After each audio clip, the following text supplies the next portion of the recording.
Yeah, I pulled up, yes, I'll talk to you. Good morning, everyone. Today is Thursday, April 29, 2021, and we're here for a work session. And as always, we're going to start with the Pledge of Allegiance. Ken, can you please take the lead? Yes. I pledge allegiance to the flag of the United States of America and to the republic for which it stands, one nation, under God, indivisible, with liberty and justice for all.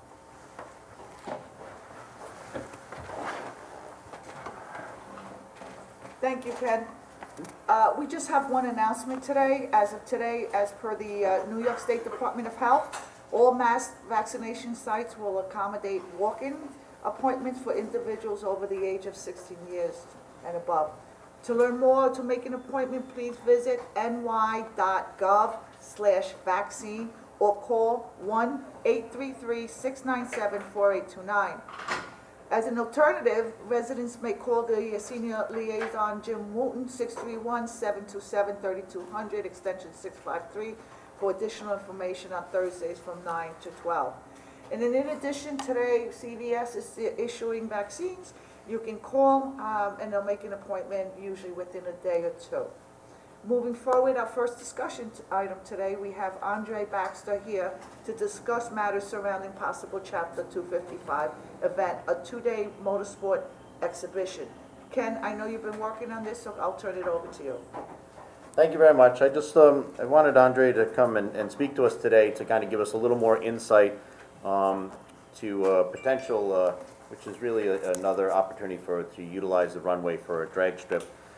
We had a very nice presentation from another individual, and so I just wanted him to also speak about and have an opportunity to go over safety precautions, outline insurance, things like that, make sure that we're all in sync and having the same safety concerns and that everything is being addressed properly. And so I just wanted him to take some time to kind of go into a little more detail to all of us so that we can kind of make a educational decision on how to go forward. So thank you for joining us.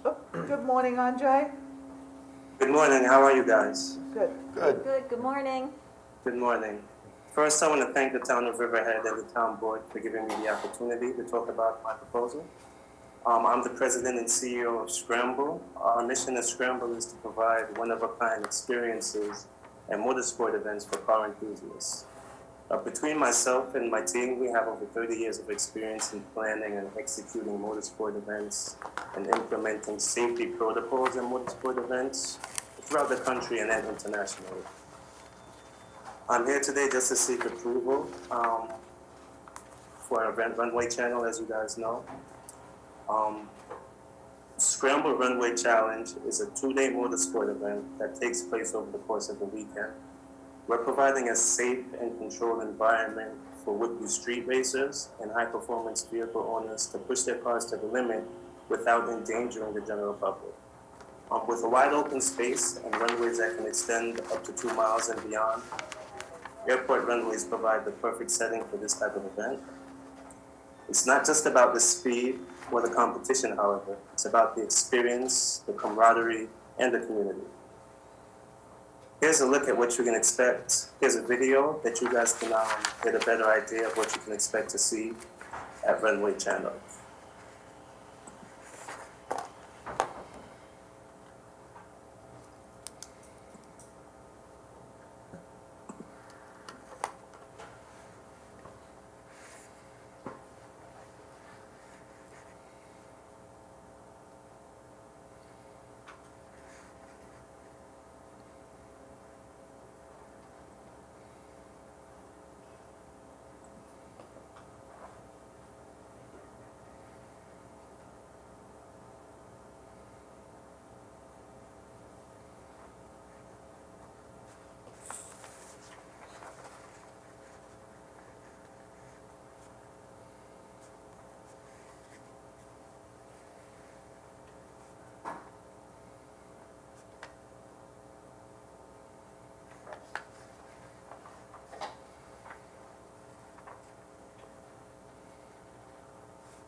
All right. So, as we can see, Scramble is poised to be an epic event. And the best part is not only will it be fun, but it will be safe. When putting together the plans for this event, we started with safety and then worked our way backwards. With every idea that we came up with for this event, we asked one simple question: what could go wrong? By asking this simple question at every step, we were able to put in place safety measures to prevent incidents before they happen and give us the capability to respond to them if they do. I'm not sure if you guys received the final safety plan that I submitted yesterday, but I do have it here and I'm going to pull it up for you. Now this is the final site plan for the Scramble Runway Challenge. I'll zoom in a little bit so that you guys can see a little bit clearer.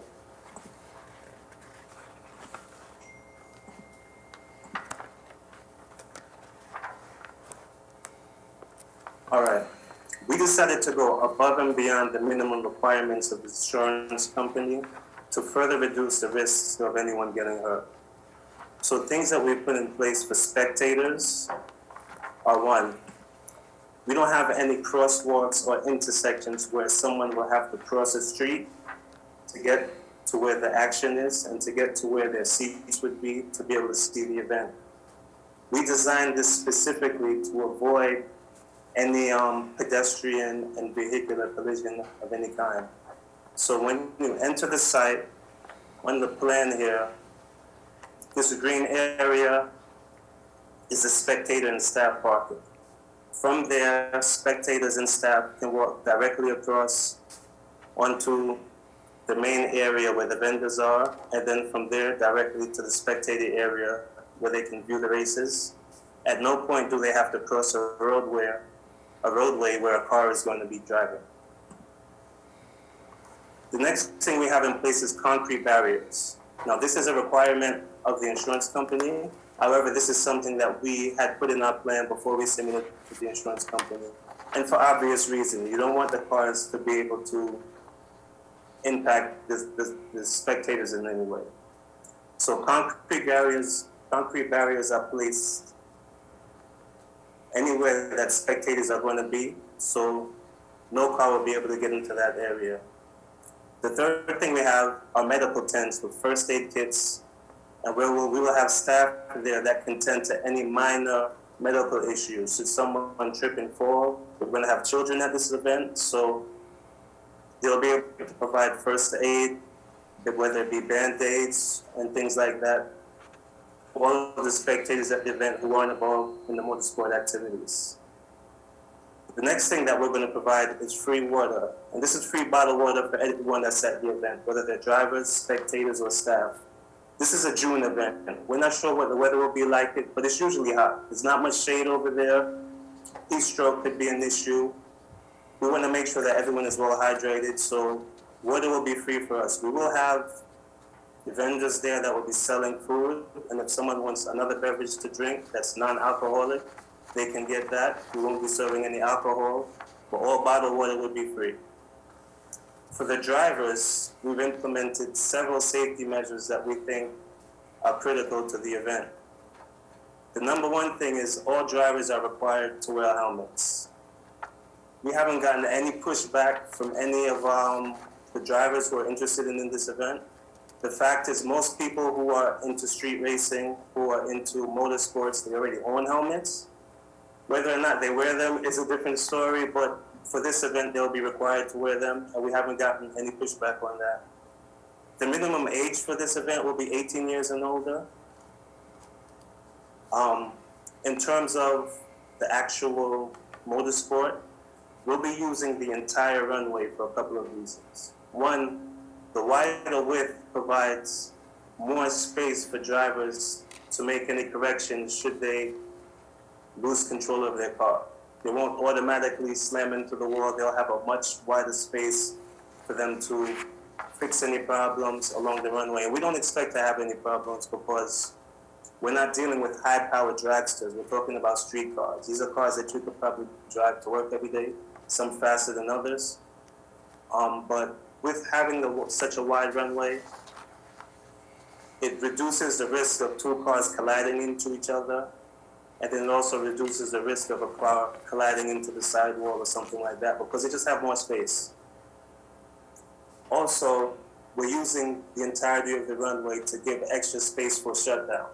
This way, when a car gets to the end of the race, they don't have to aggressively hit their brakes to slow down because the runway is too short or because the shutdown area is too short.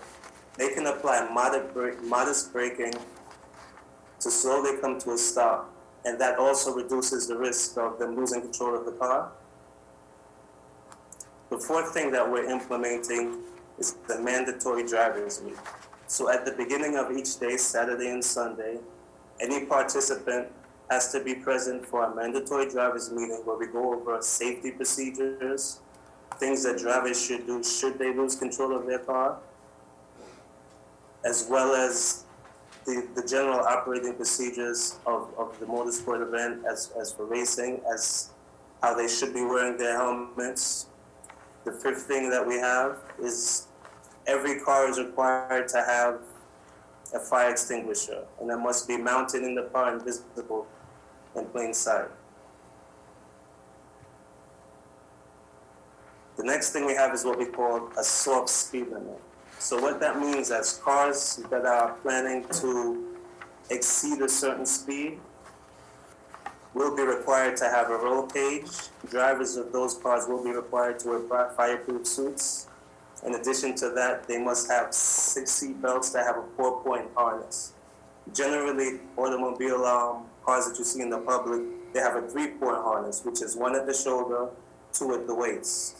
A 4-point harness provides extra protection, and you have 2 points at the shoulders and 2 points at the waist. That will be minimum. Most drivers will have a 5-point harness, or 4-point harness will be the minimum.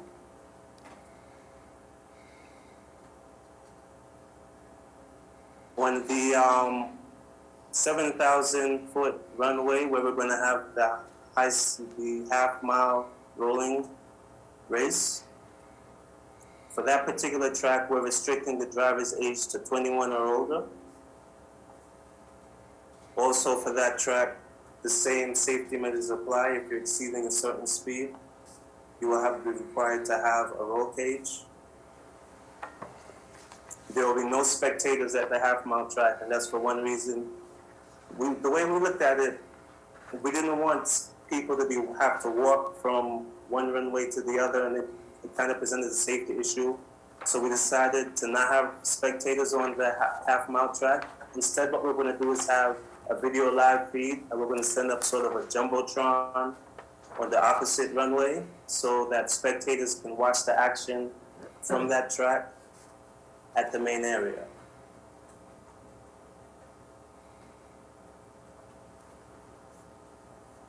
So we've heard from countless drivers who want to see this event happen. We think that with our safety protocols that we've put in place, along with what the insurance company has required, we can make this event happen safely, and it can be a lot of fun for the community. And I'd like to answer any questions that you guys may have. Andre, what are the entry fees for participants and spectators? The entry fee for spectators will be $15 for adults. Children under 12 are free. The entry fee for participants is $150 per day and $250 for the weekend. Are they guaranteed a certain number of races for that? They aren't guaranteed a certain number of races, but there's no limit to how many races that they can enter. So, for example, we have 3 courses. We have a 1/8-mile course, a 1/4-mile course, and a half-mile course. And we've seen at other events, drivers, after they've completed a race, they come around, drive straight through the pit, and get online and go back again. What happens is most drivers, what they do after they do a run is they park their car, they look at the data, they look at the time they run, they make some adjustments, and then they go back out there. We expect people to get anywhere between 10 and 15 runs per day, possibly more depending on how much they want to run. But because we have multiple tracks, we believe that people will have more of an opportunity to do more runs. And I expect some people will do maybe 20 or 30 runs. So, good morning, Andre. Good morning. I do want to say I like that you were proactive and spent so much, your presentation to us was primarily about safety. Obviously, as a board, looking out for a community, that's something that we really, that's our main priority. And I do like that, also that you're requiring helmets. That was my concern with other presentations we've had in the past. There wasn't as much focus on safety, and they were not required to wear a helmet. So I think that that's a good starting point. Did you say what the optimum speed would be? Did I miss that? Well, it depends on the course. On the 8th-mile course, we think around 115 up to 120 miles per hour would be around average. You got to think the fastest street legal car that you can buy today in the quarter mile or the 8th mile, I believe, is the McLaren 720S, if I'm not mistaken. That's about a $500,000 car. And that car only gets to about 130 or 140 miles per hour on a quarter mile.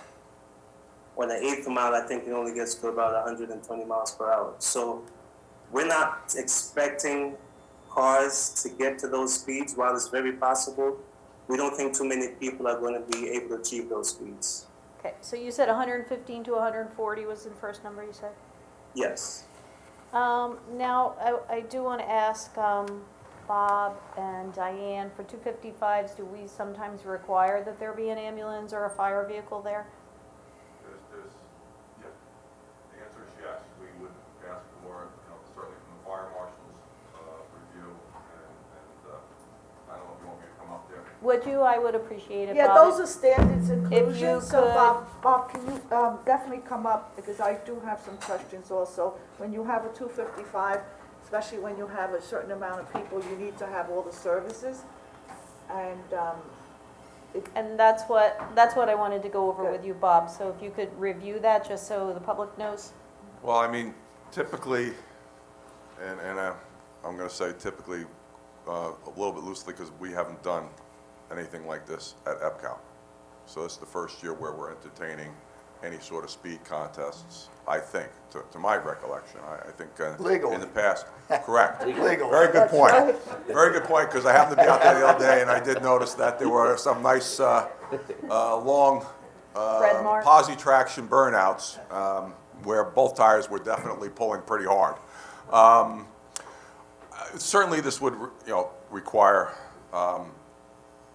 ambulance personnel, fire services in the event there's a fire, and all of the safety protocols that would be attendant to any kind of NHRA sanctioned event. I think that's something that would be the minimum requirement here.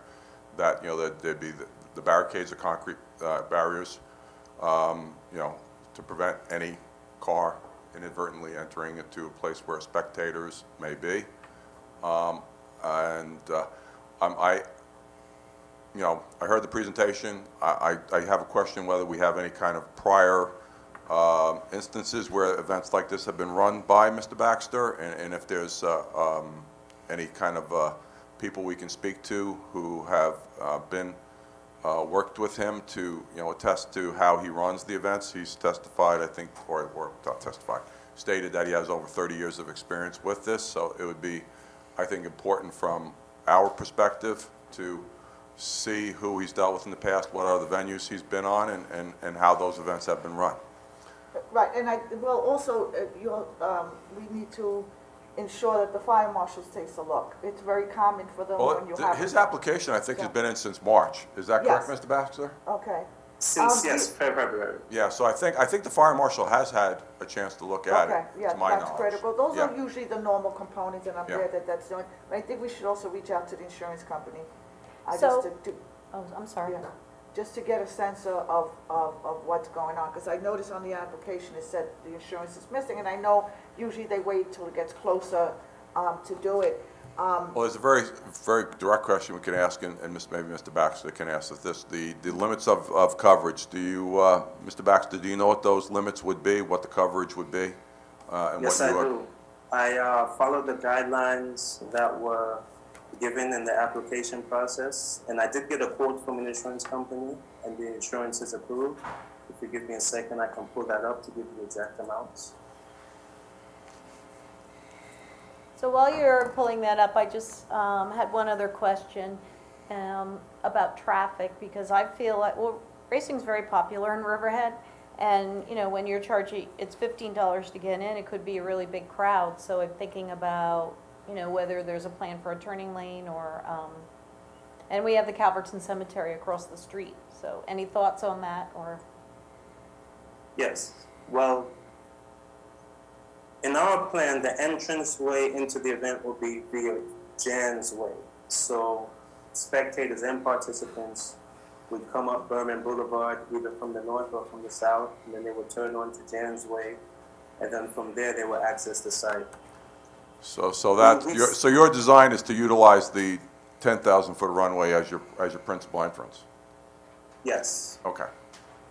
So that's I'm where the main wondering- parking area is going to be. Yeah, and I'm wondering also what you think, Bob, about, I'm thinking if the traffic could get backed up with people trying to turn in there. Well, I'm going to pose a question back, which is, how many cars do we anticipate being there? With respect to each car, is there a anticipated crew that would be with that car? Because I heard you talking about looking at data, and when I think about somebody looking at data after they've done a run, I'm thinking of Street Outlaws or something like that we watch on TV, where they will actually hook the computer up to the car, determine you know, how the car performed during a particular run, whether they need to increase the boost if it is one that's got a boost, or whether it's are you talking nitrous or other type of things. So these are things, because those are not your typical Subaru that's going to be coming to the event, or your typical Chevy Impala. You're talking about something that sounds to me almost like a Pro Mod or something like that. Right, so you're pretty much correct. Although Pro Mods won't be allowed at this event, this is Okay. particularly for street cars. Okay. And the town code, I believe, requires mufflers, so that pretty much eliminates most Pro Mods. That's and true. Pro Stock That's cars. true. They're very loud. Yeah, they are very loud.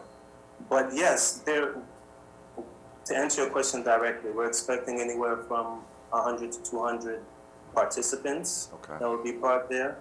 And in terms of spectators, I mean, this is an event that's for families, and it's also for not only for families, but generally it's a group event. It's not something that someone comes to by themselves usually. You could see typically 1,000 people a day for the event, but not everyone's there at the same time. Some people come in the morning, some in the afternoon, and kind of a rolling audience. So in total, I would expect maybe 600 cars there at any given time. Okay. So we do need to address the traffic. And Bob, it appears that you are well-versed in racing too. So do you have any other? I'm not well versed. I just happen to have You some seem to have some family. I background have some knowledge. family members who have toyed with cars from time to time, such as Chevelles and whatnot. But Be honest, Bob, the statute of limitations are up. That Chevelle back in the day, tell us about it. Tell us about North mine was just a little small block, nothing to brag about. That was a nice car. So are there any other points that you are thinking about that we should address or that haven't been brought up? I mean, I think we really need to look at, and if it hasn't been done, I apologize to Mr. Baxter, his safety plan. And in doing so, he Absolutely. needs to have a very clear and direct conversation with the fire marshal, if the fire marshal hasn't already reached out to Mr. Baxter, and he should. From the standpoint of traffic control, I'm sure the chief can better address those issues. When we talk about coming in from Berman, I don't know if, I guess what Mr. Baxter is suggesting is that they'll be coming in from Grumman Boulevard, so they probably take 71 of the expressway, come up that way, and come up from the south, or are you expecting them to come from William Floyd Parkway? Or would it be all ways, all directions? It will be all directions, but I think mostly it will be from the expressway. Okay, okay. Okay. Thank you, Bob. Okay. Just to add on to your question about the fire and paramedics, we do have that in our plan, and our plan is to have 3 different teams because we have 3 different courses. So we would have a fire team and an ambulance team on the 8th-mile track, then a second team for both on the quarter-mile track, and then a third team for both on the half-mile track. So 3 separate teams that are dedicated to each track, and we would pay for that, of course. But that was in our initial plan. Okay. Are they referring to a team that you bring in or someone that we have from the town? I did look at the application a while ago, and I apologize, I don't remember it that specifically. I know that Mr. Baxter's submission, as I say, came in a while ago, and I don't know if he was looking to utilize local fire services or not, so I apologize for not having an answer for you. You know, I have and the answer also for that. We were looking to utilize local fire services as well as local EMS. Okay, thank you. I like that. The bottom line is, anytime you have a 255 application, all these issues are addressed. Primarily, they start with the police chief, and he runs it through me. We agree on traffic, medical services, any services that we need, and the applicant absorbs the cost. So this is a standard application to move, any project. The only thing that I want to mention is that you're going to be utilizing a larger part of the runway, or the entire runway just about. So you're going to have cars going at 115 miles an hour, as opposed to the other project that we came across. They were, I think they were using half the runway, and they wouldn't get to, I think the maximum was 40 miles an hour.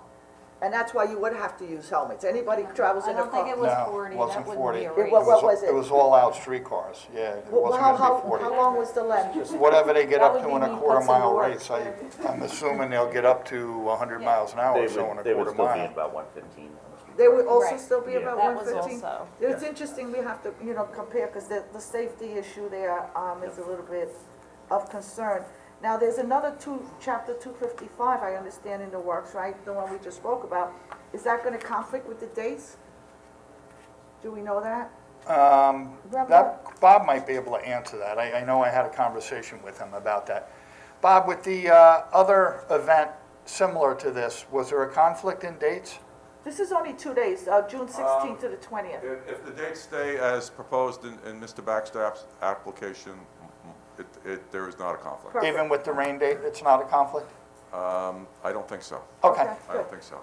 Bob, there's no one else, just to make sure, because we're utilizing both runways, one is still an active runway, and there's nothing that, that anybody else is utilizing that for. I know there's other, Well, you for have the robotics, the Yeah. drone place there, so, They're on the 7,000-foot runway, so that is something that we. well, they have physical, temporary They working have a quarters. license. Yeah, Right. on the actual runway. So are they on the ends, is this clear of that? Does that interfere, or do we need to address their agreement? Both these events, I would want to obviously vet through ULC, just to make sure that there's no I think conflicts. we have to, because they have 2 physical, Well, small they're trailers. 50 by 50-foot box where they actually set up the drone, because that's what they have as far as on the ground. They have a 50 by 50-foot box. That's actually in the taxiway. Right, it's not on the Their runway flight- itself. Their flight box, the area where they will fly, is the 7,000-foot rectangular space. So they have an aerial box that they are required to stay in, and then they have from the perspective of what they use physically on the ground, a 50 by 50-foot box. We'd just like to show that maybe on the scramble plan, Andre, just so that we're not interfering with them in any way, Yes. capacity. And then we need to update. We would definitely need to make sure that there's not a conflict. They don't have an exclusive use of the site, so, so just to be clear. Okay. Okay. And regardless of whether this is, a standard application or not, I think it's really important for us. We are discussing in a public session, which I think is good, and I think it's important for us to ask these hard questions, to find out these answers, so that the public can hear it. It's a matter of being, it's a matter of being transparent and proactive. So I'm glad that you are answering our questions, and we'll take a harder look at it. Andre, can I just ask that on your map itself, if you can just perhaps give us a little update, if you want to send us something just in terms of where your concrete barriers are, you know, and how we're separating spectators from the track itself. So just make sure that we've Yes. addressed all safety concerns within it. You do need to update the special events application, page 2 says spectator says 0. I think you'll do better than that. So if we can Right, address well, that as well. when we initially submitted our application, New York was still under heavy COVID protocols Yep. and restrictions, so we weren't sure that we would be able to have spectators, which is why we submitted it that way. But since many of those restrictions have been lifted, so we're happy that we'll be able to have spectators at this event. I look forward to your updates and so forth. I think it's an exciting event, and so I look forward to just tackling those few items that we spoke about, and so that we can move forward. Well, the Thank you very people in much. Riverhead love racing, so this is certainly something we're gonna take a look at. And also, it's really kind of exciting, you know, you talk about that we were concerned about having spectators, but if we're reading the news, things are opening up more every day, just this week, and so things are looking up. Bob, do we have a fee for the rental agreement on this? No. Will we have it by Tuesday? Well, this isn't on for Tuesday's resolution, is it? No, no. Okay, gotcha. Andre, I think you were working with Dawn Thomas, right, about fees for it? Yes, Okay, so we'd like to see those final numbers. Yep. all right. Thank you. Andre, if it passed muster with the safety committee, with the fire marshal, with the police chief, I'm all in favor of it. Thank you very much. Look forward to it. Thank you, guys. Thank you very much. Sounds like a cool event. Thank you very much. I hope to see you all guys there. Yes, be Andrew, one of the thank you drivers. for coming here today. Ken Rothwell, thank you for bringing this up. He actually initiated going back to work session, again, to be transparent and notify, and let everybody know what's going on, not necessarily every single little tiny detail, because that's always available. But in either case, we're moving forward, and you're working with Dawn Thomas, and if this is possible, she would be great. I'm sure that she will make it happen. And I look to see you on the runway. Thank you guys very much. I want to race, Andre, but I want to use your car. Sure. I'll raise you, Ken. Game on. All Thank you right, very much. Thank you, and have All right, a thank you, great, guys. great day, Goodbye. Andre. All right, now we're gonna moving forward. Again, thank you, Ken. And next on the agenda, we have Kelly Malasky and Felicia Zakosa. Did I get it right? Kosa. Thank you. They're from CAP, and we've been working with our office, trying to get them to present here in June, and that's gonna happen. They're gonna present their entire program. However, as we know that we are at a tight time frame concerning the marijuana legislation, so I called them after last week's work session, and they agreed to come in very quickly, and I want to thank you. They are a stakeholder in this. The whole community is a stakeholder. We do have a survey, and I want to mention that please take the survey. It's active until Sunday. We have had a good response so far, and it's important that the entire community weighs in, all the stakeholders, including obviously CAP, our Riverhead CAP, which is an effective program. I think recently you've won some awards nationally.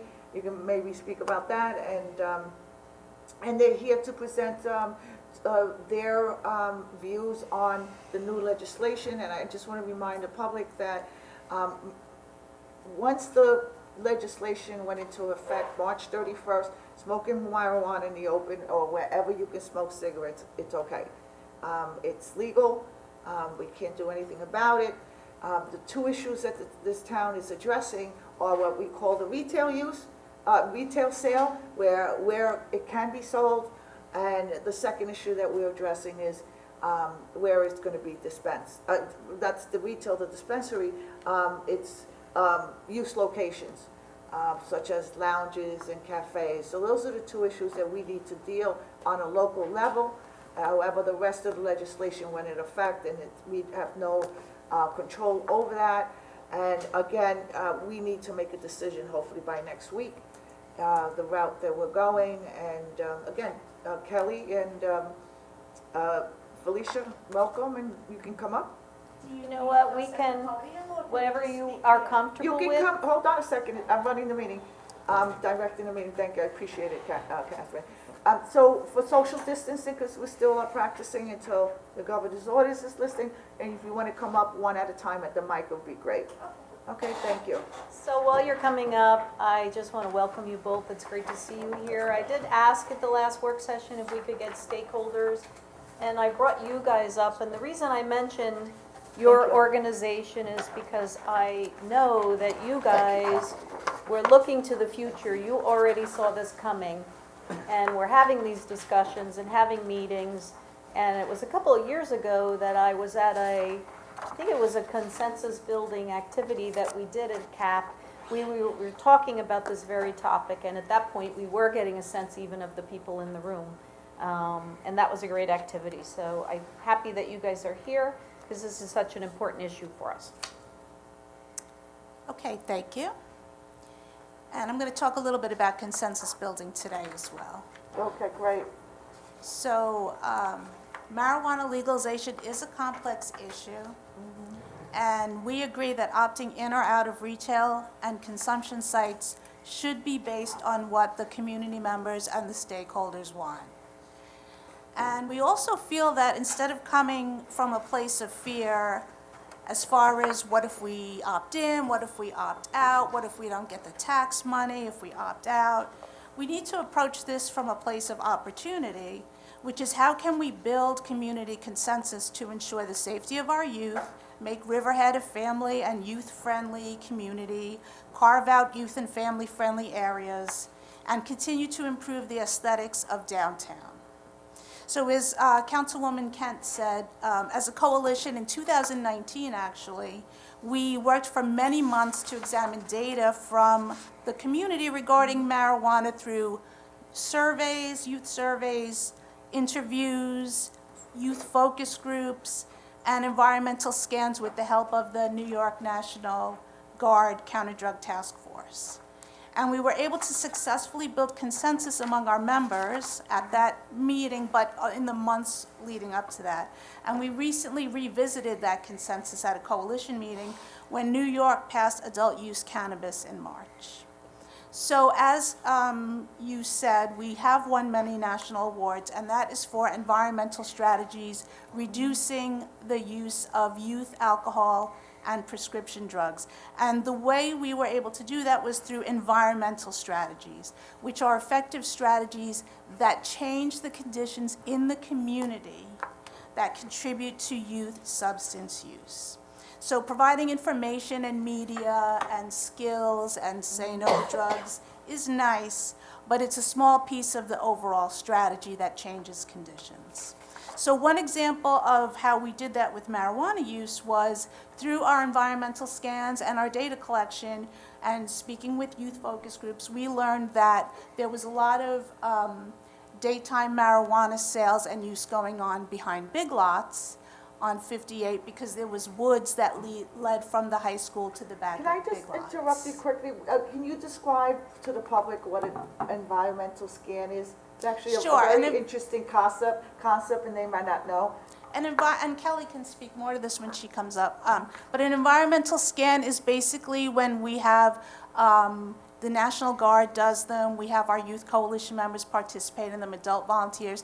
They go to either a space or an event, and they record what they see as far as alcohol use or drug use or picking up trash. Like the National Guard will actually collect trash from the ground like they did behind Big Lots. And then they have a machine called an itemizer, which they will actually analyze what is in the trash or the baggie that they find. And then you were at that presentation, I believe, with the National Guard. Excellent.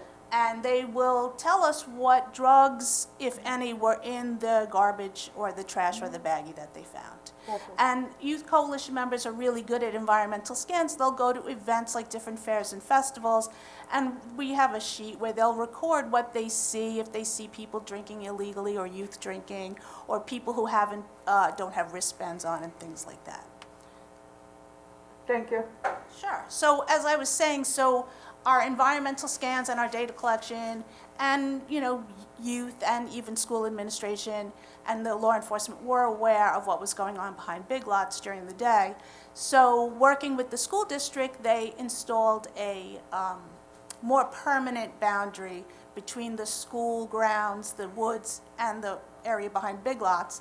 And when the National Guard went back and did environmental scans, they found a lot less evidence. And even when they went prior, they had actually seen drugs being sold back there. And with the addition of the wall, so that's an environmental strategy that changes the physical environment in which drugs were being used during the day. So speaking of consensus building, CAP can assist the town with building consensus among community groups and members. And one of the ways when we did consensus building, it's a lot of fun actually. But you start out with a statement like something simple, chocolate ice cream is the best dessert. And then groups work out where they can all hammer that statement down to something that they can agree upon. So you come out with at the end, after many rounds, chocolate ice cream is a dessert.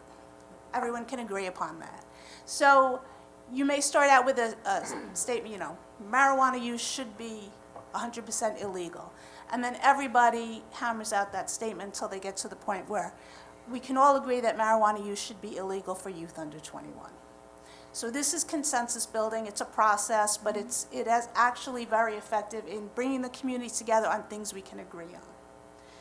So one thing people can agree on, as I said, is that we want our youth to be safe and substance-free, and we want to reduce their access to substances.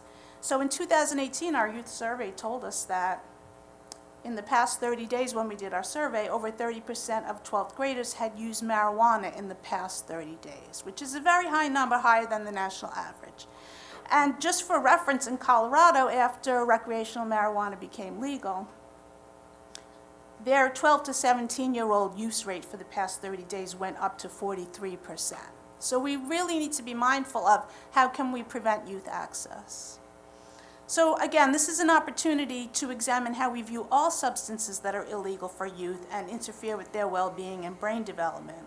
And we can enforce consistent policies that does not interfere with people's ability to enjoy adult use cannabis. But we can still have youth and family gathering places that are family friendly, and that can be alcohol, tobacco, vape, and marijuana free. So this town board will shape the face of Riverhead for years to come, and it has the power through zoning and code enforcement to establish best practices now. So Kelly gave you a copy of the best practices, and we're just going to go through them quick, and Kelly and I are going to tag team them.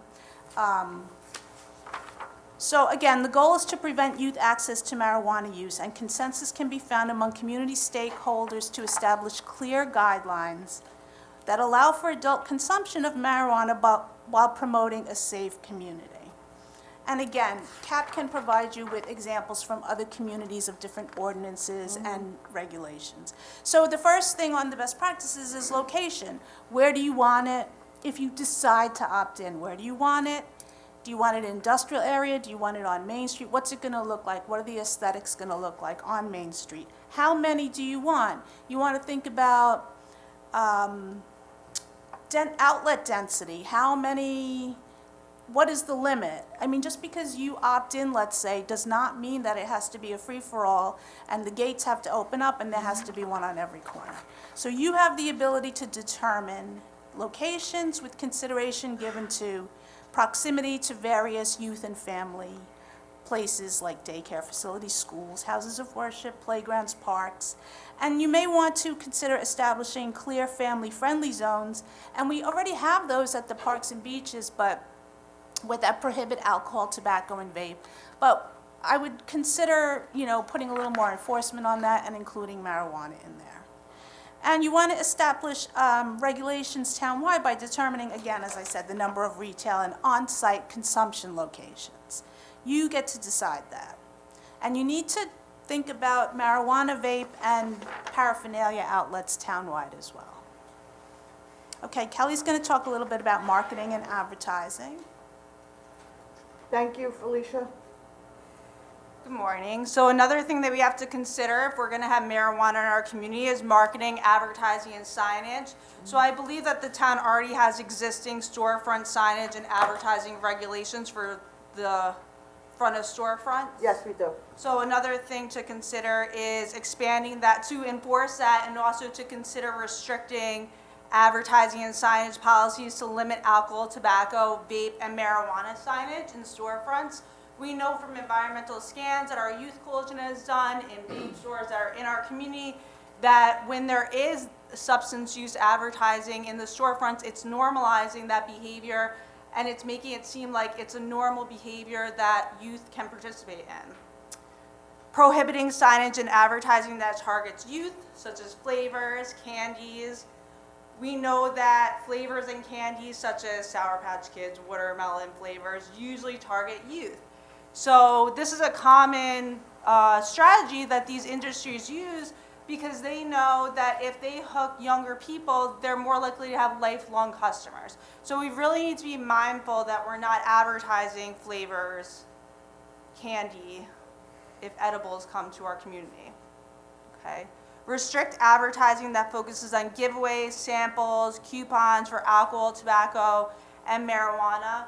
Another way that that really hooks youth is incentives, okay? If we see incentives, you know, buy two, get one free, 25% off, if those are in our storefronts or advertised in our papers, it may attract youth to buy these products in our community, and again, it normalizes it. And require signage that communicates laws pertaining to marijuana sales so that if we do have marijuana in our community, retail outlets are clearly communicating that they are selling it in a safe manner, such as V-card, no underage sales, and to have that signage culturally appropriate to our community. So English, Spanish, or whatever languages we need to communicate to the public that we have marijuana in our community and it's safe and we are not targeting underage individuals. Okay. That was, Felicia, you have something else? We have a couple more. Just Oh, real okay. quick, I just wanted Oh, you're to talk to tag-teaming. Kelly 1 minute about the signage, and I'm glad you brought that up. I know that we had a lot of discussions when I was working with CAP on the, you know, and there's a percentage, Bob, I don't know if you know it offhand, but there is a percentage that's allowed to be used in storefronts Yeah. or signs, and we had a problem with it in vaping. I know that we talked about that a lot around town, and Yeah, you know. and again, the environmental scans that we do as a coalition to assess policy and to assess what our community looks like, we did find that through an environmental scan, and I believe that we effectively were able to solve that issue when there was a vaping outlet in our community that was advertising more of the percentage of the storefront windows, so. Right, and that's where we can send code enforcement out, which Yeah. is what we did before. We sent code out because there was a store that was using a lot more of their space, but it's a percentage, Bob, I don't know if you, I don't know how much. it's in our code. All right, Well, thank it's, you. and, 25%. Yeah, I thought it was 30%, but we'll check, I don't know. Kelly, I Okay, also was I'll impressed confirm that my son actually taught me that it's not just about the signage in the windows. You know, both my kids love your program. thank you. And you know you're doing a great job when my son graduates high school and then continues on, you know, as an advisor now working with you, so. But my son just taught me, not just about the advertisement and display, but the actual coverage of windows. And so I said, Yeah. what's wrong if it's just all cardboard or paper? He's like, 'cause Dad, you can't see what's going on inside, and so Yep, when youths are right. going in, we can't monitor their activity. So it was another thing to address, certainly through code enforcement, is about the actual coverage of the space itself, whether this is an open form viewable Yep. from our law enforcement outside the building to see what is actually going inside. In other Yeah. words, Yeah, It's not a and that- darkened I building. actually believe Cameron, when he Yep. spoke for the Suffolk County Legislature, that was his part where he talked about environmental scans and the signage in the windows and Yep. how important it is that we really restrict substance use marketing in the storefronts. Right, so let's finish the presentation and then we'll have a healthy conversation. Sure, we have a couple more things. Okay? So as far as what Kelly said about the signage, you may want to revisit that and maybe, you know, make it less of a percentage. You have the ability to do that as the town board. So a couple more things. I'm going to talk about, the first one is clerk training. So one of the best practices, and we do it for fairs and festivals, which we were able to get that policy passed years ago to train all servers at fairs and festivals in the TIPS training that Kelly and I do for free. So you may want to establish training requirements for individuals serving or selling marijuana and on-site at retail and on-site locations. And the key components of training are effective ID checking and the confidence to be able to assert yourself and do ID checking and an understanding of local and state marijuana laws. And speaking of enforcement, we have been very effective in increasing compliance checks for alcohol establishments, retail and on-site. So we want to suggest that we apply the same enforcement to alcohol, marijuana, smoke, and vape-free areas at parks and beaches. And we have funding to do this, but I have to tell you that funding runs out in 2023 when this is likely to be in full swing. We also want to expand existing compliance checks that we have for alcohol to include marijuana retail outlets and on-site, and increase awareness of the Riverhead Police Department tip line to encourage community members to call with marijuana compliance concerns. We want to raise awareness and enforce the social host law, which prohibits adults from knowingly allowing alcohol and other drug use on property they own, lease, or rent, or otherwise control, and engage community members themselves to perform environmental scans to assess legislation impacts and concerns that they have. And we just have a couple more. Kelly's going to talk about public events, and I'm going to wrap up. Thank you. All right, so I just want to address public events very quickly. So as Felicia said, about 6 years ago, we worked very closely with the town board to develop the town's first ever comprehensive alcohol policy for public events. It was a different town board. I know we worked very closely with Bob on that as well. And that policy focuses on how to make alcohol use safe for fairs and festivals. So wristbands, tips training, which Felicia and I do, delineating barriers and places where you can consume alcohol responsibly. So I think if we are going to have marijuana use in our town, that it is very important that we review the existing town policy and perhaps include in the marijuana in different aspects of that to ensure the safe use of marijuana within public event boundaries that we have in our town. We have a lot of wonderful public events. We want to keep them safe for youth. We want to keep the people, the community members that attend them healthy from secondhand smoke. Establishing smoke and vape-free areas, providing a space for youth, family, and community members to enjoy the event where they don't have to worry about marijuana, tobacco, or vaping within that area. Installing signage in English and Spanish during public events that clearly communicates the town policy. If we do revisit that and we do update that to include marijuana in that policy. We already work with the Riverhead Police Department to provide and the town to provide barriers to public events that clearly state no alcohol beyond this point. It would probably be advisable to include marijuana in that as well. And then of course any updates to that should be enforced and clearly communicated with community members so that they're aware of the any updates with that. That's great, and thank you again, Kelly. You're welcome, just one more part. Okay. I'm just going to wrap it up by saying a couple other considerations you may want to think about is that, again, we talk about environmental strategies, but it's okay to create and disseminate media campaigns, and we would like those, and again, we have funding to do this. Focus on social host law, town policy. We want to have media campaigns that focus on securing in the home cannabis products. In Colorado, since adult use cannabis recreationally went into effect, poison control for kids went up 600%. So we want to make community members aware of ways to secure and dispose of their products safely and their paraphernalia.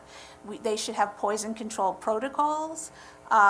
We want to communicate the consequences for underage and illegal use and sale of cannabis products and paraphernalia, and we want to provide resources for addiction, dependency, and mental health issues. And finally, we want to provide education for stakeholders and training and community members that focus on the risk and consequences of youth marijuana use. Again, we have funding to implement many of these best practices, but we really feel like the town board has the power to find consensus in the community and put into effect some best practices that really, and again, if you think about it, you know, a lot of people say, well, now marijuana is just like alcohol. Well, that will raise our awareness of, well, maybe we need to do more around alcohol as far as underage drinking goes. And we can put those items together and really do a comprehensive strategy. So first, let me Hold on say. a second, Catherine, I just want, well, she's up there. How long has your program been in effect? Over 35 years. It's great. I see that it's a very, very, I don't want you to leave, and I want to make this comments. I don't know what your day sounds like, so, but I see that you have a very comprehensive program. We are in the process of, my office of starting a committee, which will consist of myself, the council individuals, code enforcement, code revision, which will be critical because we have to change our code. And as of last week, when I found out that Councilman Rothwell was a former Brookhaven code enforcement officer, he got into code, and then we have Tim Hubbard, who's a police officer, a detective, and so we have now a very cohesive group working together and moving things forward. We're also going to include the attorney's office, because that's critical to make sure, and we would like you to participate in this process if you would like to join the committee. And I just want the public to know that the liaison through town hall, it's usually the police chief, and he sits on your board, I understand, correct? And so he needs to also be included in this. He couldn't make it here today, but he's aware of what's going on, and I'm glad, and I think Riverhead is fortunate that it has a program, an effective program, with being headed by two members who are doing a great job, and you've been doing this for a long time, and we hope that you join our committee. Yes, we are fully aware that we have to do code. This is a work in progress. Once the determination is made, if we are gonna not opt out or opt out, we're gonna have to take, it's gonna be a totally different direction. Because if we don't opt out, then we don't have to necessarily work as much. Well, we have to actually work as much. If we opt out, then things might change it because we don't have to deal with the consumption and the retail. We still may have to deal with the other component that it's in effect no matter what stand we take, which would be the open use of it. So there's going to be a lot of work. We have a lot of work, and again, I'm honored to have your type of program here in Riverhead, and we're going to be forming a committee, and I hope you do accept. We're probably going to do the calls through Zoom, and we're probably going to be at work session next week, again, addressing the results of the study. And my office, I'll reach out to you and just have a quick conversation if you want to come back next week and participate by all means. And Catherine, you had something to? So let me begin by saying thank you both for being here. It's clear that you're well-versed, and I've done a lot of work in this area, and it was absolutely perfect to have you both here, so thank you. And I hope the community gets a chance to see when they watch the great work that CAP does. I noticed a theme through your whole presentation, and you talked about it at the end. I noticed that you always would talk about alcohol, vaping, and marijuana. So all the focus right now obviously is on marijuana, but as you brought up, it's important that we look at all three of those with the same lens. So I thank you for bringing that up. And one other point that hasn't been discussed, it's not in the survey, that we need to think about, I think is important, are the hours. If there are dispensaries, the hours, not just where they are, but the hours that they're open. I think that makes a difference. So that's another point that I wanted to bring up. So we didn't mention that because we assumed that was going to be under the state regulations, like the liquor stores. We just, some things we assumed were going to be under state regulations, so we didn't bring them up for town. But And it's certainly okay. if that's within your ability to regulate, we would recommend that. Yeah, and that would be something that when code meets and code enforcement and code Right now, we have a great synergy working there because you have people who are working with code, and then you have the revision all in the same meeting, and so we're gonna be able to move this pretty quickly. Yes, the times, and that's, again, right now, we are addressing the stay where we are or opt out. So we have to, when you deal with a problem, we have to deal with the most critical right now. We're at a time frame, and we're working with where do we stand, what does the community want? We started addressing some of the locations, and after that, code.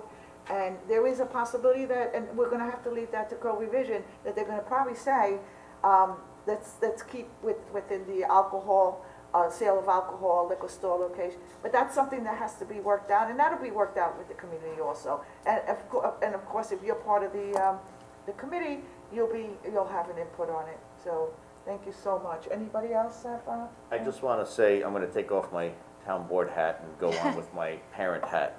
Both my kids, so my son Kenny joined CAP, and We love Kenny. thank you. And Cameron. I love him too, and Cameron. Kenny actually started the Youth Coalition in 2015. He's one of the Yep. founding members.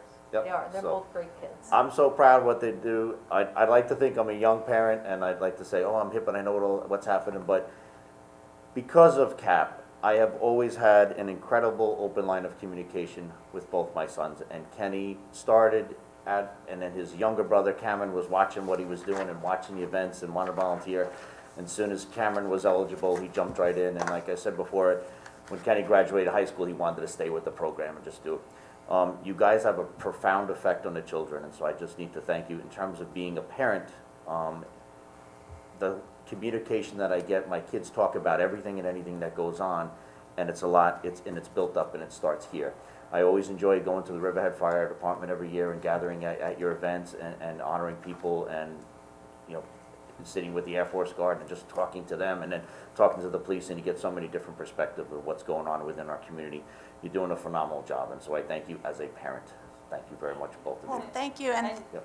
Yeah, I was gonna say, your sons have made a difference in preventing substance use in our community through our program, so. Yep, so.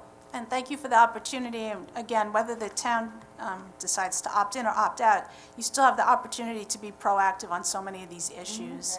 And again, CAP has funding through the Office of National Drug Control Policy, at least through 2023, to be able to assist with some of these signage issues and other issues. So please, utilize our resources. Thanks. and from the law enforcement perspective, signage is critical. It gives the ability of the officer to give the sign, and also for the the summons when it's addressed in court, to show that there was a sign, to show probable cause that you should have known. It's hard if there is no signage and somebody, takes out in a clothing store on 58, takes out, marijuana cigarettes, there's no sign. And sometimes, the judges will dismiss those kind of cases. So it's very important for trespassing or signs concerning marijuana use. It's critical because it helps solidify the case when it goes to court. It's not that's something that, again, you have the officers here, they know that as well. So we'll be able to address those things. Signage is very important across the entire United States. All of the best practices on our sheet are things that we've seen in other communities that work and that have worked for other substances that we've seen in our community. Good. Well, I look forward to meeting with you, and once we set up the committee, we'll, let's see where we're going. We're gonna first see if we're gonna stay where we are, or we're gonna opt out, and then it's gonna take a different turn. In either case, we will be having a committee, and thank you for supporting this effort. Thank you. And have a good day and be safe. Thank you, you too. Thank you both for being here. Thank you, So- ladies. So I wanted to bring up something that's not about CAP. It has been brought up that the code revision committee changed, and I will not have my record with the code revision committee disparaged in any way. I worked on the code revision committee for 4 years. When I got the agenda, I actually didn't get an agenda from code, the previous person wouldn't give it to me, But when I started code revision, I was told that it had been the same 6 items on there for years. I worked through many code changes. I will certainly sit down and list them out. We cleaned up the code. Is this on the agenda for discussion? It was brought up. We cleaned up the, Catherine, is this on the agenda? you know what, for I'm speaking and discussion? I'm almost finished. Yeah, but So- you did need to respect the process of having It was meetings brought- instead of coming up with an issue that's supposed to be All right, handled so I'm speaking. behind closed doors. So with code revision, I will certainly sit down and make a list of all the code changes that we were able to do. I loved working with the code revision committee. It was an in-house committee. Anytime a council person or someone from the community brought something to us, we were very active on it. What happened was, when I began working on the housing changes for 217, suddenly my work was taken from me and the code revision committee was removed from me. Why do I think that happened? I think that happened because that was somebody else's campaign promise and I was actually moving forward on it. So I'm moving on, you know, you have new people doing code revision, but I certainly will not sit here and have the work that I did with the code revision committee disparaged in any way. It's completely false. All right, Catherine, I think the public, this is a public meeting, and I think the public deserves not to have in-house bickering. The public needs to Let me know the finish. stuff that's happening here. I let you finish, okay? The public does deserve, you are running for town supervisors, you're making some accusations here, you're calling that it's political. Again, you're running for supervisor, please handle this, you owe it to the public. I have the agendas here. For instance, on 10 months, you address fire marshals' fees on tents. One issue, nothing got done, okay? I have the agendas, all they did was month after month, the same agendas, nothing got done. I have plenty of complaints from different individuals. Let's look back, you said 4 years, let's look back at the debacle from the chicken kids. I had to find a location for the, eventually they were wound up in Polish Hall. Unfortunately, I was in the process of moving them to the Moose. That was horrible what happened. When we tried to address overcrowding, you came up with $10,000 fines. The fines are, that's an abuse of an authority. People can close on their houses. That should have never happened, and we had to be more in line. That was a political thing, just because code enforcement was an issue. You never do that to the public until it's full. There were other concerns. I did not want to bring this forward, Catherine. You should have discussed it. When something goes on the agenda, it goes through the deputy town attorney, and many times we have discussions with all the board members, so everybody's informed. So to bring this forward, you mentioned transparency constantly. That's why we're here. We're always going to be transparent, okay? So please keep your running for town, for supervisor out of the public's view. Run this, we owe it to the public, and we need to be professional. I'm not, and I'm going to say it again, I am not returning to the meetings that you and Laura Jen Smith had 4, 3, and 2 years ago. We are not going back to that level. You can start it again, and I am going to make sure that I end it. I really appreciate you working with us. Be open about it. We have the best individuals. Just recently, last week, we found out we had a former code, and now there's a great synergy. And your assignments to the committees are solely the responsibility of the supervisor. Am I correct or not? Yeah, as a supervisor, you are the one that applied the committees, but I don't want to hear any more about this, Yeah, to we be don't. honest with you. We This don't. is not a This is work not- session item. Exactly. Let's move on to the work Thank you. session, and both of you need to stop this now. Yeah. This is not for public view. It's not. Take it outside in the parking lot if you want, but let's move on with the work session, please. First of Yeah, all, that's This is condescending. going to be a long And I time agree. between now and November, and I'm not going to go through board No one meetings is. with this going back and forth. Right, and we should First not. of People all- deserve much better. May we move on with the work session, You are please? moving on. Tim, I'm sorry, but that's a condescending remark. I certainly have a right. Catherine, can we please move on? I'm urging you. Certainly have a right to defend my record, and There that's is what I no was, record. No one mentioned anything on your record. that's what I was doing. Can we move forward? Like Tim Let's said, move on. this is not what we need to do. Okay, thank you. I really appreciate it, Catherine. All right, thank you, everyone. We have recreation. Cap, yep. We have Ray. Next, we're gonna invite Ray Coyne. I saw Ray here earlier. Hi, Ray, good morning. He's gonna be talking with Bill Rothar, our CFO, to come to discuss pending capital improvement projects for the Recreation Department. And good morning, Ray. Good morning.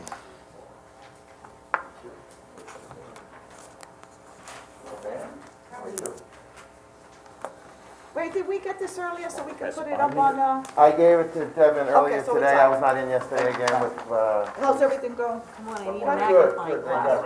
I know, can you, Omo? Thank you, sir. Very good, she's on the mend, thank you. Okay. Okay, this is the spreadsheet here, well, good morning. This Good is a morning. spreadsheet here of the capital projects that we are looking to do in the town as soon as possible. They're broken down into 3 phases. The first phase is where we have the money already. It's currently in the park and rec fees. I'll go over everything with you. I just want to give you a quick overview of it. The second phase is with money from a capital improvement fund that Bill's going to talk to you about. And the third phase would be down the road. But the first phase includes pickleball courts that we are currently about to construct at Veterans Park. That was approved by the town board, the previous town board. I just want to let you know that we're moving forward with it once we get the quotes. We need to replace 55 signs in the town based on the code changes and the deterioration of some of the signs. It's time to do that, so that's part of this first section.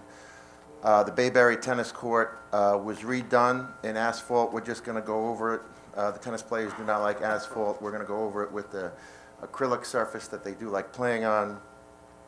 The South Jamesport Tennis Court is in pretty bad shape, but the tiles, they've been around 12 years, so it's time to get them up. And the estimates that I put are my estimates. It's very high.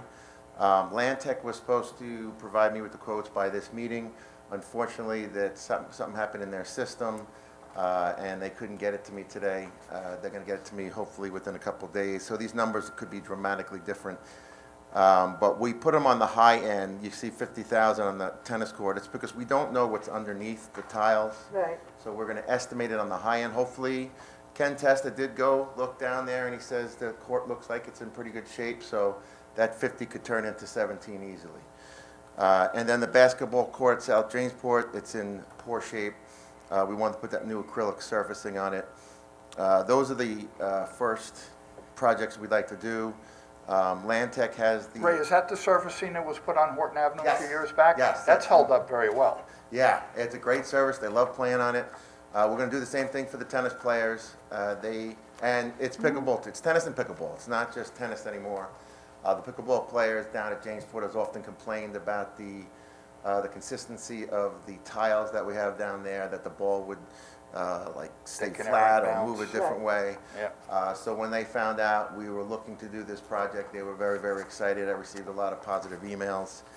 Again, I'm just waiting on the quote, and what I asked the accounting department to do is transfer first the capital improvement funds, the park and rec fees, about $115,000 to do project 1, and then I'm asking the town board if they would use the capital improvement fund from last year and apply it to this project as well.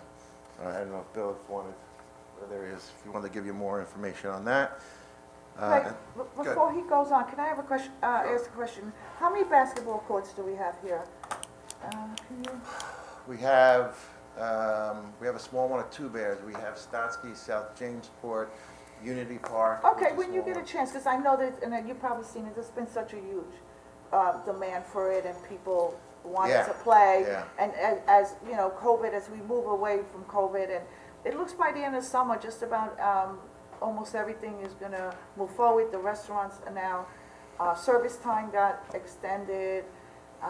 Catering is going to reduce the restrictions, I believe, May 31st. So people really, really want to be out there, and I keep on hearing about the basketball courts, and we Yeah. just recently opened them. We just recently opened them. We had to wait, we didn't decide, we had to wait from the governor's office. It took like 12 emails. The state, and I think a lot of people were confused, that the state basketball in the state parks were State open. basketball and hockey the state would not allow it, correct? Right, yeah, so the state facilities were open, but they didn't allow the town. So now, as soon as we got the approval, we did open them. Yeah, and that's why I think resurfacing them at this time, they need it. Sure. But then doing it now and doing it hopefully before Memorial Day or around there would go a long way with the players. You got to see Stotsky Park now. It's crowded with basketball players. It's great to watch. Go there on a weekend. You'll see, 1,000 people at Stotsky. Yeah, Absolutely. You're gonna have an increase of participants this year. Yeah, we're hoping. We did call around, and other basketball courts were open in other towns. As you know, we worked on this with the rec advisory committee. We Correct. looked into this. Yes, they were, but there were state facilities, Brookhaven, their state facilities were open, and that's good. And I'm glad that we're moving forward, that they are open, and that you're being proactive in trying to address, before they get fully crowded, that you're addressing the resurfacing. Yeah, Right. and the goal with Land Tech being on the being on the Huntington contract, we can use that Huntington contract. It's already bid out. So Land Tech, once they get us the quotes, they can do the jobs right away. And that's the goal, is we don't want to do them in the middle of the summer, because then people will be like, why did you wait so long to do it? We like to get them done as soon as we have the possibility to get it done. We want to get it done for them. And resurfacing does not take a lot to do.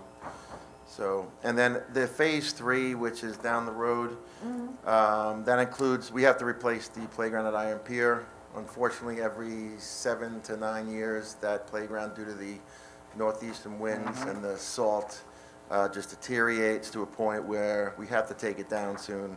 So we're hoping to get that up. The dog park, we want to put water there. That's part of a previous project. And then we also want to add toys and eventually this canine grass, which would be great down there. A small playground for Stotsky Park, that's been in the works for years.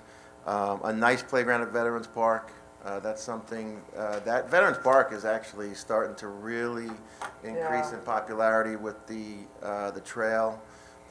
We have tons of people there. We have the tournaments there, and the trail and the dog park. There's just a lot of traffic going through there, so we want to continue to slowly build that up. And then we also need throughout the town picnic tables, garbage cans, park benches, tables. Shade structures is another thing that we need at some of the parks, because the dugouts, the people playing ball, the sun comes in right on them, especially Veterans Park, so we wanted to give them a shade structure for that. All this is on contracts, either state contract or like Huntington contract, and these are mostly funded with community benefit funds or the park and rec fees. Ray, those community benefit funds, I know there's been talk in the past of going after commercial establishments building in town to get money from them, like we did with the subdivisions. Like your community fund is based on subdivision fees that are received from developers if they want to build in the town. Catherine, I know you had talked about this. I'm just curious where we're at with the going after the commercial aspect of this and getting money from a developer put into the recreation fund. So those are the park and rec fees. That's when someone's putting in residential, they are required to pay a certain amount to the town because they need parks. Certain amount per You know, lot. Per lot, certainly- yeah, it's like $2,000 Right, per lot. per unit, I think. In the apartments, I think it's per unit. Okay. So in the apartment, that's what was alarming. In the apartments, the Conifer went in, Riverview Lofts, I think Summerwind, none of those were required to pay the park and rec fees when they should have been. And that would have been a considerable amount for the town. So that's why when we were putting in 331, I did bring it up, and 331 is going to be paying into the park and rec fees. We also pay in for subdivisions. We have some new subdivisions coming in, and planning does that and then reports to you, I think, and lets them know the fund that is in there. Correct. They report to accounting pretty much, and accounting updates the spreadsheet for us quarterly, or when we request it. They're very good about that. Because we've corresponded back and forth with planning to make sure that, through the rec advisory, to make sure that we were continuing to get that money. Okay. Because it does fund projects. So just to go back a little bit, some of these projects had already been approved, and my understanding, they were being funded through the community benefit. I think it was the pickleball courts, the water to the dog Correct. parks, and I thought it was some of the tennis courts. Well, the Bayberry Tennis Court was redone. It was in horrible shape. and The that was. pickleball in the dog park was through the community benefit, Correct, correct? and the Bayberry Tennis Court, but the Bayberry Tennis Court was completed in asphalt, and that's something tennis players do not want to play on. So we just want to resurface it with the acrylic surfacing that tennis players do like, but that was done with community benefit fund. The dog park, the $55,000 is community benefit fund, that has already been passed by the town board. I just wanted to let the town board know that once we get the quotes, we're going to move forward. It's a construction of brand-new pickleball courts, 3 of them at Veterans Park. Again, pickleball is the hottest sport, it really Yeah. is. So the more we can do for them, the better off we'll be, trust me, with How all many the do you calls have? we get. I'm sorry, how many do you have planned? We have the 3 brand-new ones Right. that are going at Veterans Park, and then we have the hockey rink at Stotsky Park where they use, and then Okay. the resurfacing the tennis courts with this acrylic Yeah. surfacing will almost be like redoing pickleball courts too, because then now they can play on these tennis courts. They share with the tennis players, they play nice in the sandbox, and it's lined out for pickleball as well. So that's 2 in South Jamesport, 2 in Bayberry, and 2 at Stotsky. So that's 6 So more. you can just change the nets? Yeah, well, That's the we're great- adding a net that you can lower. Yes, that's the That they can new, lower for themselves to play pickleball. yeah, so you Correct. can convert it from tennis to pickleball. Correct, Which and- is great, that's what everybody's doing now, and I'm glad that you're pursuing that. Yeah, and Veterans Park will be totally pickleball courts. They're just Okay. dedicated pickleball courts. We're following the same model that Southampton just built last year, so we're going along the same route. So Ray, do you know why I have called engineering a few times, because some of these things were approved well over a year ago, so. I The- don't know what the holdup was or the funding, because these were approved and the funding was set aside. Yeah, well, the emergency, during the emergency of COVID, we were not to do any capital projects. So that was about a year that we were not supposed to do any capital projects. So we were just approved to do capital projects, I believe it's a couple months ago, and as soon as we got the approval, we were on top of it. Yeah, and that was a state approval. Yeah. Okay, because we were unfortunately under, I hate to say the word, lockdown for almost 6 months, and everything and we're moving this quickly. As soon as we get the governor's orders, we are opening things up, and we're waiting for a couple of things to come through. And I know, in one instance, we sent 12 emails. I have copies of the emails to the governor's office and to the county executive, and we just kept on. The chief was kept on every week. Can you open? Can you open? And I'm glad. And I see by the end of the summer, everything is going to be open, which is really good. We have to get back to our new normal.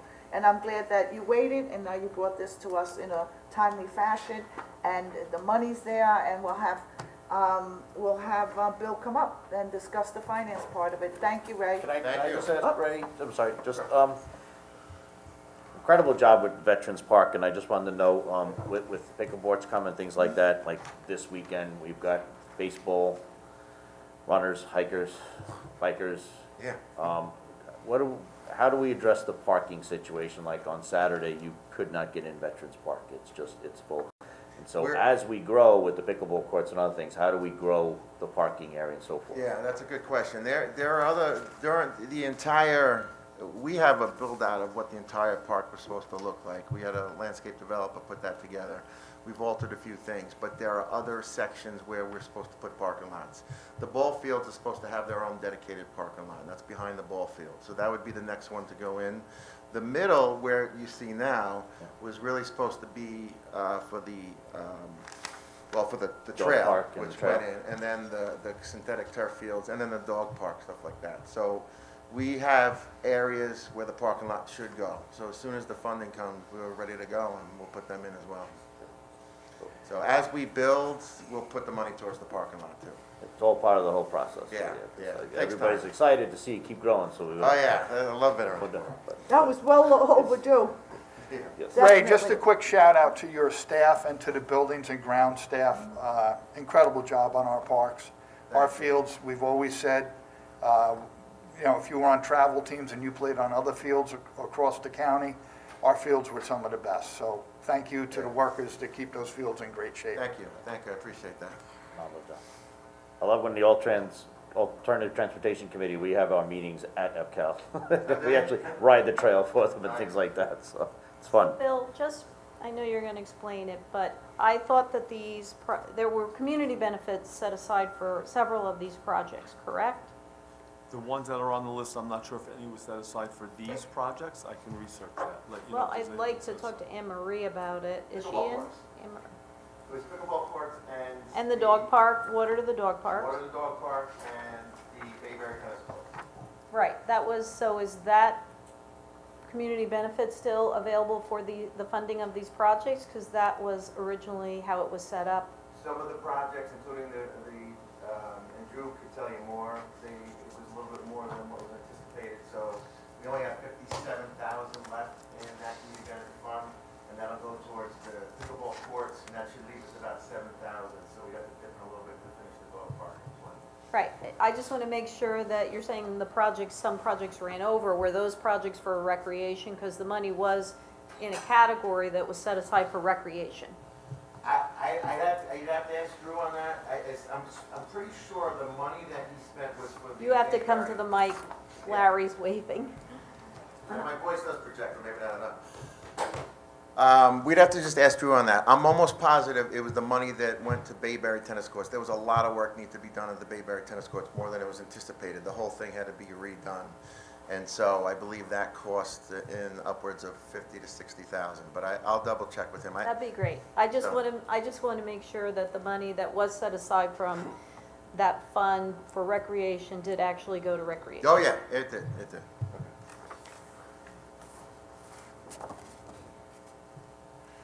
So the first two phases that Ray. Good morning, Bill, how are I'm you? sorry, good morning. I'm well, how are you? The first two phases that Ray has spelt out here, the first phase is from current park and rec fees, including the pickleball courts. There's a balance in that project of 57,000. That's what hasn't been spent out of that yet.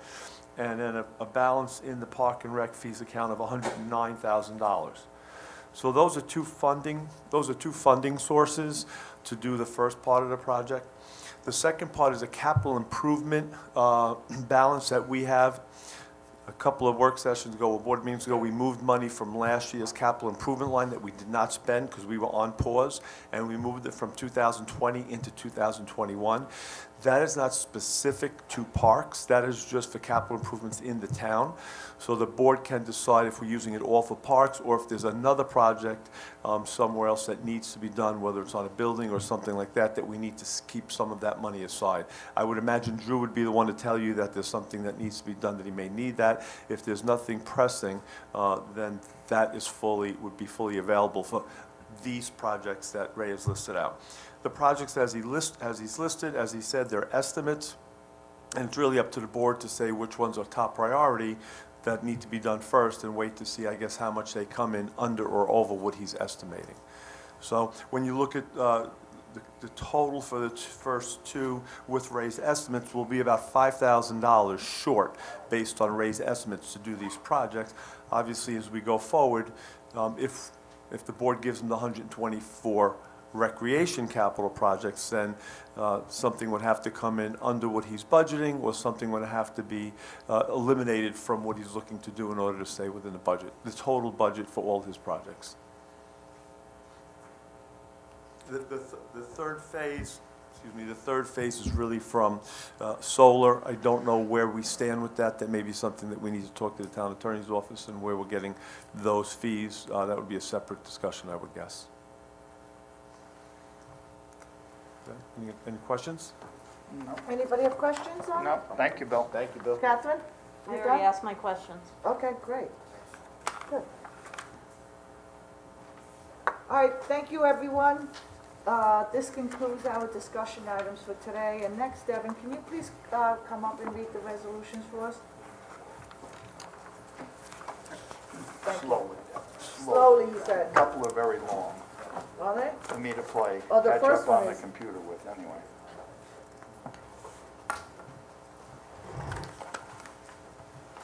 Okay. Are we ready? Resolution number one, Yes, we claims, claims lead agency status and issues a negative declaration pursuant to SECRA for the special permit and site plan application known as Chernoff Medical Building, Chernoff Realty LLC, 331 Main Road, Aquabog, New York, Suffolk County Tax Map Number 600-85-3-8, and Suffolk County Tax Map Number 600-85-3-12.7. Number 2, extends bid for fire and security alarm contract. Number 3, ratify the acceptance of a donation of signs from Weddell Sign Company for the Hometown Hero Banner Program.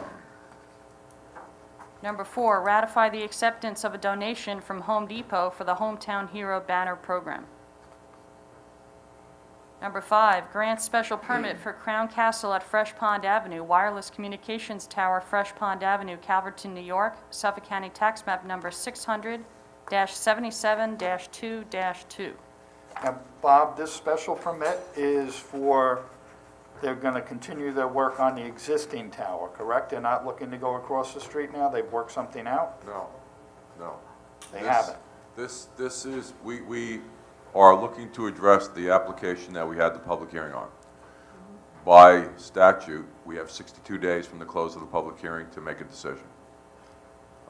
We had that hearing, I want to say March, I don't have the dates in front of me, but we have either this meeting or the next meeting in order to make the decision to be within the 62-day period of time.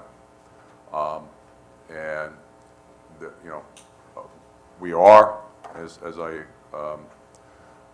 mentioned to the board, have had some very preliminary settlement conference with Crown Castle. We still have some things to do in order to make that go forward. They have, you know, considered possibility of staying at the Lattice Tower as an alternative and just utilizing that.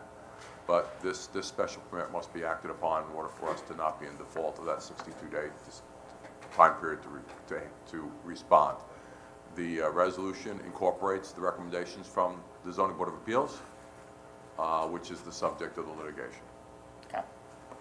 So thanks, Tim. So Bob, Thanks for this is clarification. for then what would be consideredly a new structure. This is for the Lawler Materials site, which is on the east side and does not currently have the tower. The So one this that is is, a new the one tower? that is the subject of the application they filed last year, and the location that's the subject of the lawsuit they filed against us in the federal court. Okay. Yeah. So, Jen, you done?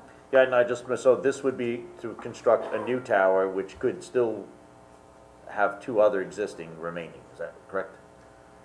This is granting them a special permit with the recommendations from the Zoning Board of Appeals that they could get a permit, but only if they can file covenants that would restrict the reestablishment of the towers on the two existing sites. Greg, Thank did you you. want to add to that? Good morning. Good morning. No, No, you- I was just here if the board had any questions, but. Okay, so Bob- it Bob got pretty- answered. he pretty much covered Okay. it, so. All right, thank you, Greg, for stepping up so quickly, actually. Devin, can you continue, please, to Sure. read the minutes? Okay. Read the resolutions? Right. Resolution number 6 ratifies the approval of a military leave of absence for a police officer. Number 7, Town of Riverhead Home Improvement Selection Policy.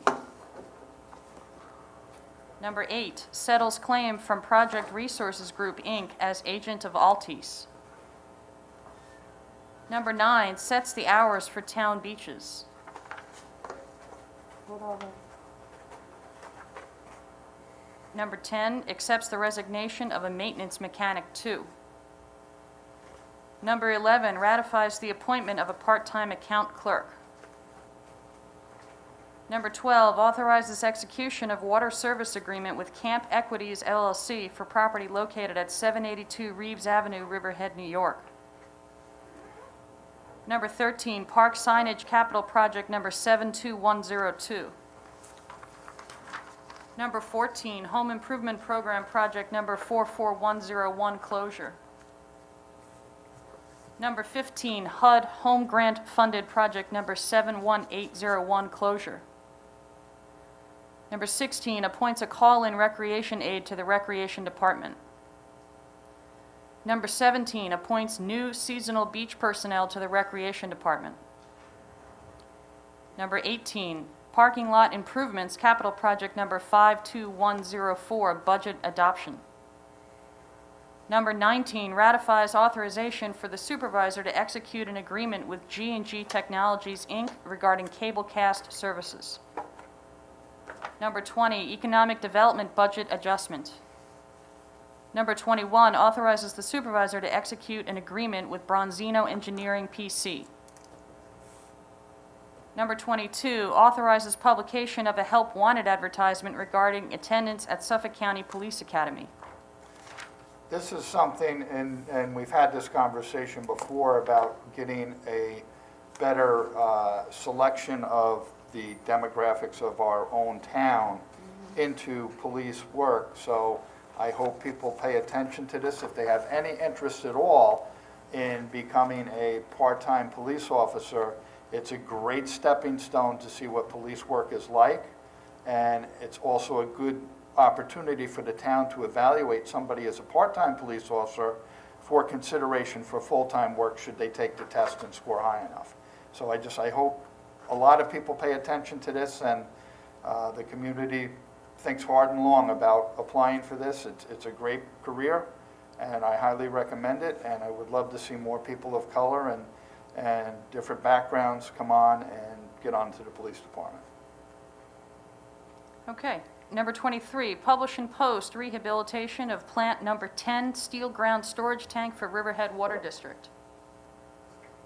Number 24, appoints a seasonal water safety instructor to the Recreation Department. Number 25, appoints a seasonal assistant recreation leader to the Recreation Department. Number 26, appoints a seasonal assistant beach manager to the Recreation Department. Number 27, appoints returning seasonal beach personnel to the Recreation Department. Number 28, amendment fee waiver request of special event application East End Arts Mosaic Festival. Number 29, ratifies the authorization of an employee to attend the Marine Law Enforcement Training Program. Number 30, ratifies authorization for supervisor to execute a professional services agreement with Dr. Marty R. Cantor. And number 31, ratifies the appointment of probationary police officers to the police department.